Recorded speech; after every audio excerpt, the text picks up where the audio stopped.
Hello e-boys and e-girls, in this video I'm going to be helping you decide which one to pick in the 5.3 banners, Mavuika, Arlecchino, Citlali, or Clorinde. I'm just going to list all of their pros and cons and see which one of them is going to be better for your account. So without further ado, let's start.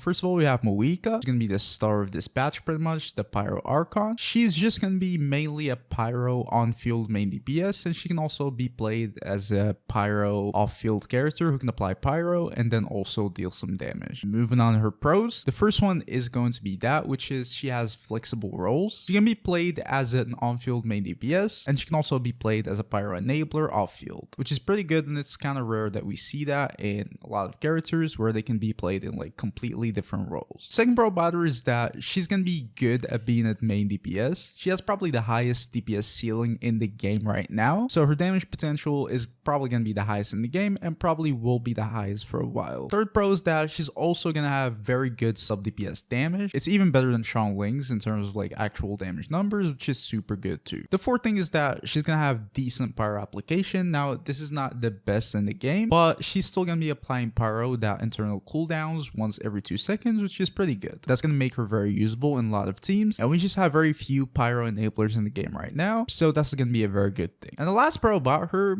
she's just an Archon. Really, she just have Archon privileges, and if we look back, it's rarely that we see Archons being like power creeps and stuff like that, so you can probably guarantee she's gonna be the best for a while. It's probably guaranteed that she won't really be power creeps anytime soon. She just has like the Archon privilege. So yeah, that's pretty much it for her pros. Now moving on to her cons. The first and biggest con in my opinion about her is that she's gonna have limited teams. You're gonna need Night Soul points and stuff like that on your teams. I'm gonna do a teams video later down the line, but it's mainly either you play her with some Natling characters or you get her C1, and that's gonna be very limited at C0. She won't really have her full potential with a lot of teams. She's gonna have very limited team pool to pick from, otherwise her damage is not gonna be the best. And that's a C0 problem. If you're going for C1, this is not gonna be a problem, but for C0 her teams are gonna be very limited for sure. And the thing is, that's probably not gonna change for a while, because especially after Natlan, when we're not gonna be seeing like characters with Night Soul points released, her team pool is pretty much just gonna be closed, and she won't really be getting any new teammates anytime soon. So it's either C1 or you get her best teammates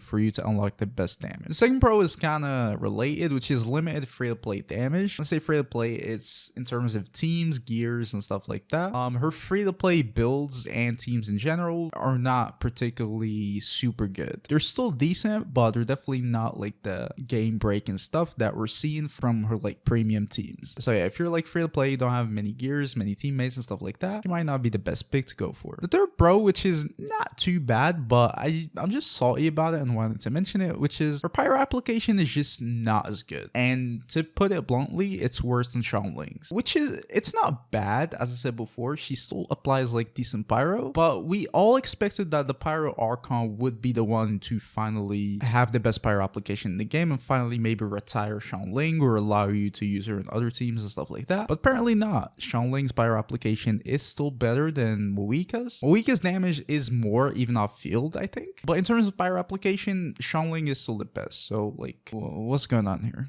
But yeah, that's it for Mavuika. Now moving on to the second character in the batch, which is Arlecchino. Arlecchino is also just pyro on-field main DPS. That's pretty much all her role. For pros, it's really just all you're gonna expect from a good DPS. First thing is top tier damage. She's probably like top 3 characters who can deal damage in the game right now. Second thing is free-to-play friendly. A lot of her good teams are including free-to-play or 4-star easy to get characters. And also her gear is not very expensive too. They have a lot of good free-to-play weapon, good and easy stats to build. Arlecchino is very free-to-play friendly in my opinion. And the last thing is, also mentioned it, flexible teams. As I said before, a lot of her teammates are gonna be free-to-play options, like top teammates, so you don't really need that many characters for you to unlock her full potential. You can get like crazy good damage with just mid-gear pretty much. The only con I can think of about Arlecchino is that she's kind of clunky to play maybe. You know, you have the C0 interruption, you cannot really heal her, so she might die on you. You need to be able to dodge, and she has the bond of life mechanic and stuff like that, which a lot of people don't like. So her gameplay is not that easy, as you can say, but it's not too bad. That's really the only con I can think of for Arlecchino.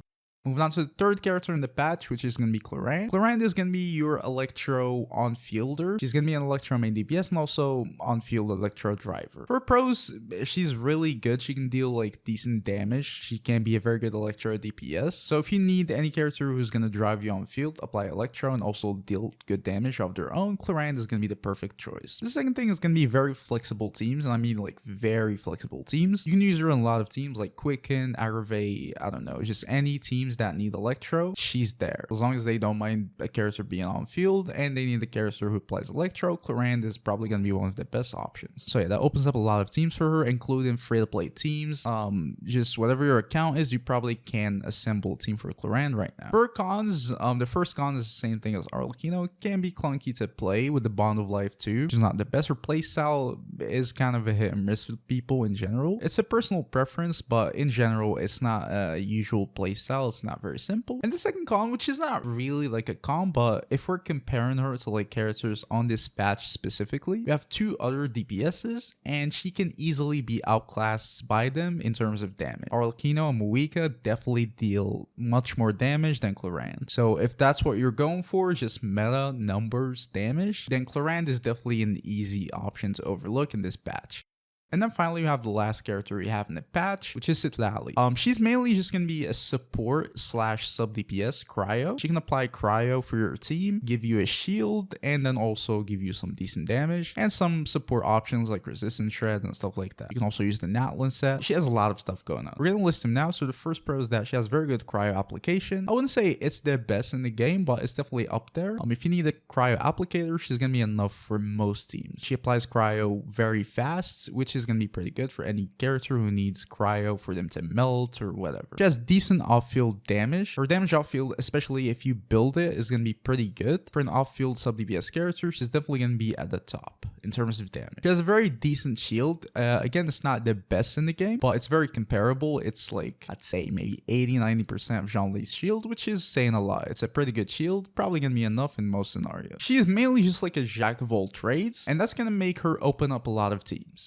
In terms of teams that need like Kazuha, for example, with Arlecchino to apply cryo, you can just use Citlali and she's going to be applying cryo. If you need a shield, you can free up Zhongli, for example. She's just a character who can do a lot, which obviously can free up a lot of team slots, and she's going to be very versatile. That's pretty much it for the cons. She doesn't really have many, except that she's not necessary. She's mainly just a luxury, you can say. She's very replaceable in a lot of teams, whether it's for cryo application, for the shield, for whatever. She doesn't really bring anything new where you're going to need her. She can be like the best in slot in a lot of teams, but she's definitely not necessary. It's mainly like a comfort luxury thing, which is going to make her pretty easy to skip if you're tight on pre-motion. Alright, so now for the final conclusion, who should you wish for? So first of all, it's mainly split into two. If you need a main DPS, it's also split into two. If you have Natlin characters, mainly like Jalinin, Citlali, and stuff like that, then in that case, I'd say go for Mavuika. She's just going to be better in that case since you already have Natlin characters, so she's just going to have a little better damage and higher damage potential for the future. If you don't have many Natlin character and you're not really planning to get many of them, in that case, I'd say you just go Arlecchino. At low investment, like C0 and free to play and stuff like that, they're both going to have about similar damage, I would say. Maybe Mavuika is a little better, but Arlecchino is going to have almost the same damage, and she won't really require you to get like many other